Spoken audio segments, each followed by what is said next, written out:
Hi, friends. This is Present Day Scott, about to introduce What a Weird Week, an encore performance of the 10 weirdest news stories of the week. This is from Friday, October 13th, 2023. The reason for the rerun is here in Canada, it is Thanksgiving. So happy Thanksgiving if you're celebrating. Perhaps where you are, it's not Thanksgiving until next month. So consider this a practice run. I'll be back later on with a special surprise, but right now let's jump into What a Weird Week from Friday, October 13th, 2023. Hi, everybody, it's Weird. This is like crazy being here. Really weird tales. Well, I got a great show for you today with some wonderful weird stuff. Hi, friends. It's Scott. Thanks for checking out What a Weird Week. It's a show about the weird stuff from this week's news. Here's the top 10 for Season 4, Episode 55, first published on Friday, October 13th. Friday the freaking 13th! 10. Kicking things off this week, number 10, If That Chair Could Talk. I want to send a shout out to Hoops, Ben Hooper, the weird news reporter at UPI. This piece of news may have been inspired by a slow news day. You be the judge on that. There's an old house that's falling apart in Dennisville, New Jersey. The population there is around 800 or so, according to Wikipedia. The roof is missing. This old house, you can see into the attic, and somehow an old wooden chair has become balanced on top of this house where the roof would meet the side of the house, dangling there, sort of perched, and people have started to notice this chair, probably people stuck in traffic. Someone started a Facebook group based around this chair, and appreciation for this chair appreciation. Now it's being reported on by the local news. It's just perched up there. We need to investigate that a little bit better. Oh yeah, you're gonna go down there and... Why don't we interview the chair? And that's it. People are noticing an old chair. I mean, it is up in the air. You don't often see a chair over there up in the air, but still, that's the story.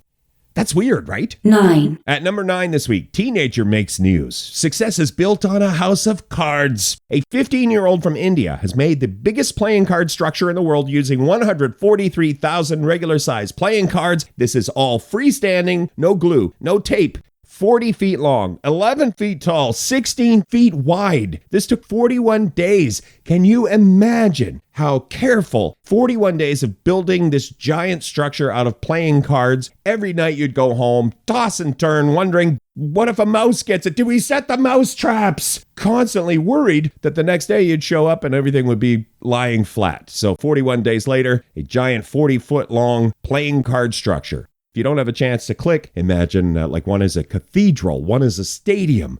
And the story talks about how they did have a collapse at one point. It's quite dramatic. If you want to see photos, if you want to watch videos, all that stuff, check shownotes.page. You're listening to an encore performance of the What a Weird Week show from Friday, October 13th, 2023. Up next is the mushy chestnut scandal story from last year.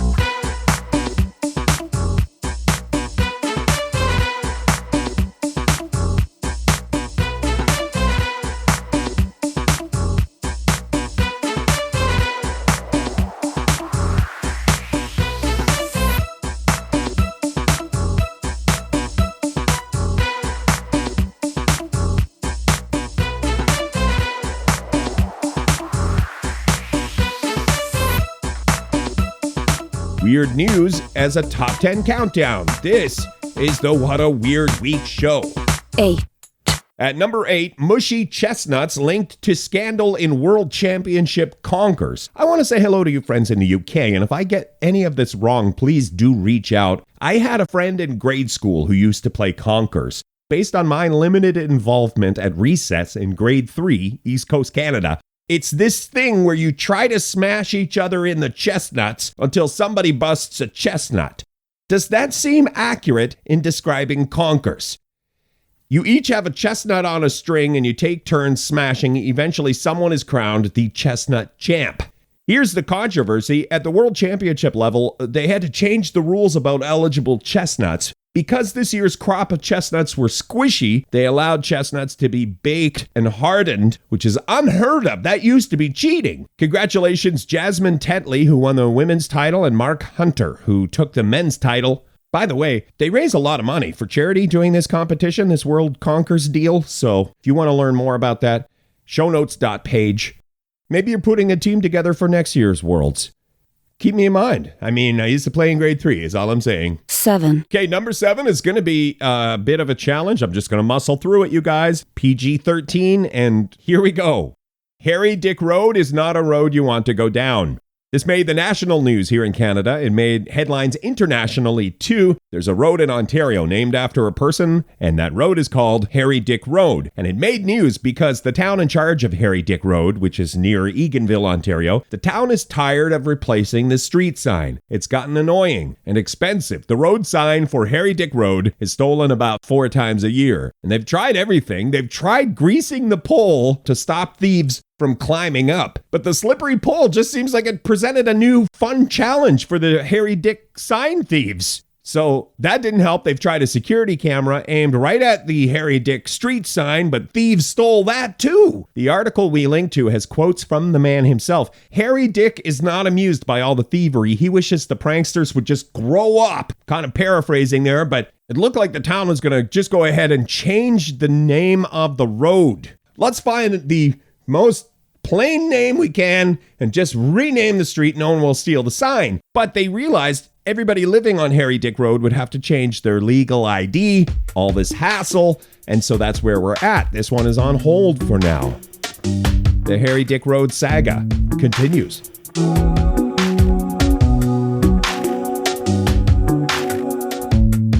Friends, this is Scotty from the future. You're listening to a rebroadcast of What a Weird Week from October of last year.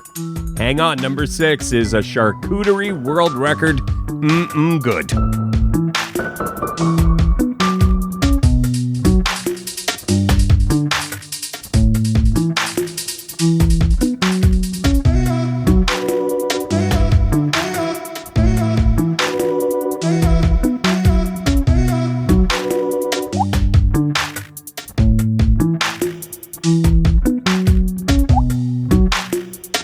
This is What a Weird Week, recapping the weird stories of the week.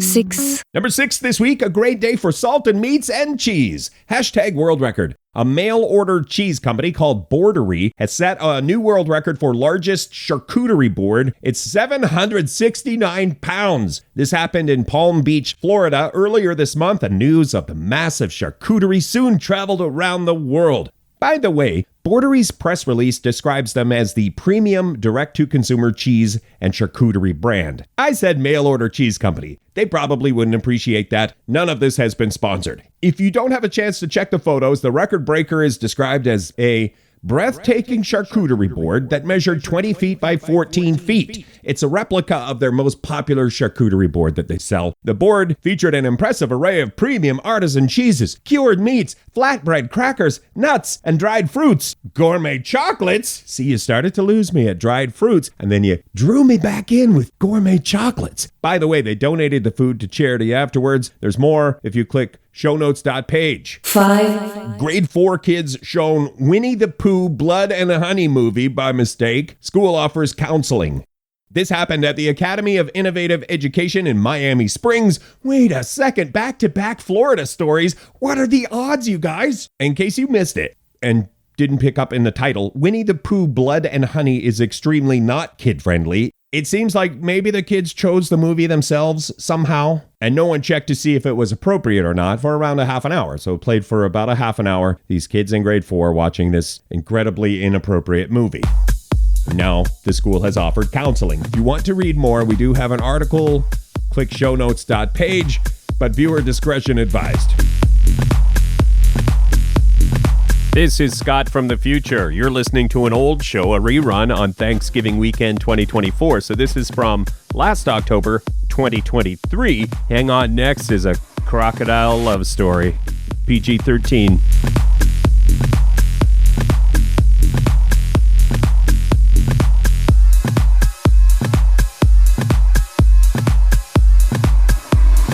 Thanks for listening to What a Weird Week, featuring weird news for Earthlings. Sorry, non-Earthlings. Your show is still in development. Or should I say, bloop, bloop, bleep, bleep, bloop. 4, We do have another warning, PG-13, earmuffs for the kids. Here's the story. Crocodiles Doing It has made headlines. This is such a wild story. They think that helicopters flying low to try to get photos of crocodiles may have accidentally set off a crocodile love fest. This happened in central Queensland. Have I said it right yet? No? This happened in Australia. How about that? I'm sorry to our friends in Australia. I keep mispronouncing places where you are. The experts think it has something to do with the type of noise that helicopters make, or perhaps noise and vibration. The noise really does it for crocodiles, apparently. And that's kind of the whole story. The article has a lot more detail about the mating habits of crocodiles, but that's kind of the gist. Helicopters are a crocodile aphrodisiac is the takeaway on this one. Who knew? 3, Guy who worked at museum decides to act out some kind of heist movie plot and buys Rolls-Royce. A 30-year-old man who worked at a museum in Germany switched out a painting for a fake version and sold the real one at auction for around $74,000. I'm not going to pronounce the artist right. I've practiced, but it's not going to happen. Franz von Stuck. The Tale of the Frog Prince is the name of the painting. I think I got that part right. Here's what happened to the fellow involved. 21-month suspended sentence, has to pay back the museum. The article mentions the fellow has a lot of remorse. By the way, other paintings were stolen too. The money was used to pay off debts, to live a life of luxury, which included driving around in a Rolls-Royce. If you want to see the painting, if you want more details, shownotes.page. Maybe take notes and do your own heist. Wait! For entertainment purposes only.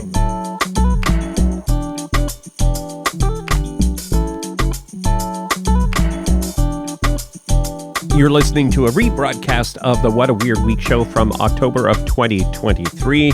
Happy Thanksgiving to you folks in Canada celebrating. Hang on, we've got a great story next. The next one is that Chucky doll that got arrested. They slapped Chucky in cuffs.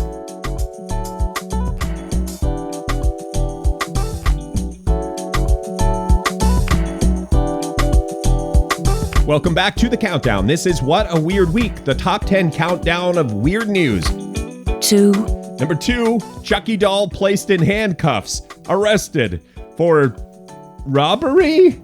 If you go by those terrifying movies, Chucky is evil and can't be trusted. There was a series of attempted robberies in Mexico, and authorities traced the crime back to a couple of suspects. One was a Chucky doll, and the other was the owner of the Chucky doll. Witness reports seem to indicate that the human suspect got arrested after making Chucky hold a knife to scare people into handing over their money. Suspect is believed to have been high at the time. By the way, media reports say that the police officer who put Chucky in cuffs got in trouble for not taking their job seriously. Chucky had a mugshot taken also. Photos in the show notes. I, for one, am glad they took no chances around this perhaps haunted doll. Haven't you seen the movies, guys? Chucky can come to life at any time. Take no chances. Honorable mention. Before number 1, we have this honorable mention about a guy named Steve in Missouri who jumped into a giant, like a 1,200-pound hollowed out pumpkin. You grab your paddle, you jump in the pumpkin, you start paddling down the Missouri River. Almost 11 hours later, 38 miles later, Steve has a world record for paddling in a pumpkin. Pumpkin paddling. Why didn't they call it pumpkin paddling? Come on, Guinness Book. I'm giving these away for free to you. Steve was reportedly cold, tired, and pleased with the result. Congratulations, Steve. It's a long weekend in Canada. You are listening to a rebroadcast of the What a Weird Week show from October of 2023. Next is a big number 1 story. Big and orange. We're counting down the weird news of the week. This is What a Weird Week. 1, All right, here it is, the big kahuna, the number 1 story this week. Big pumpkin makes news ahead of Halloween. We just had that pumpkin story about Steve, who jumped in a pumpkin that was around 1,200 pounds.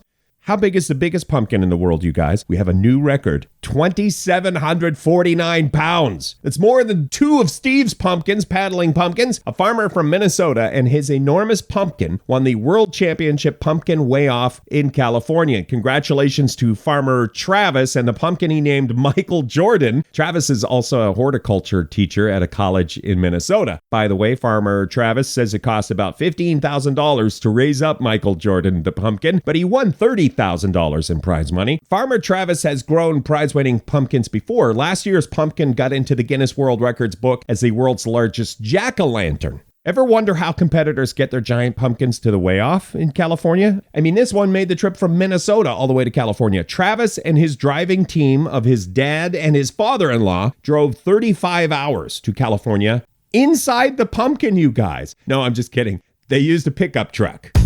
And that is the What a Weird Week show for this week. Show notes and more at shownotes.page. Click shownotes.page. A big thank you to you friends on the stream. Every weekend, we're one of the things you can hear on Funhouse Radio. Ask your smart speaker to play Funhouse Radio or see the link on our show notes page. We'll see you next Friday for another countdown of weird news on What a Weird Week.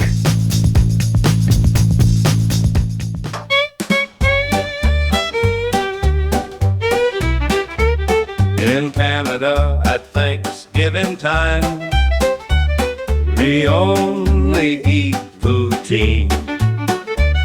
In Canada at Thanksgiving time, ride the Zamboni machine. In Canada at Thanksgiving time, we hop up on the sleigh. It's Canada at Thanksgiving time. Have a good one, they're okay.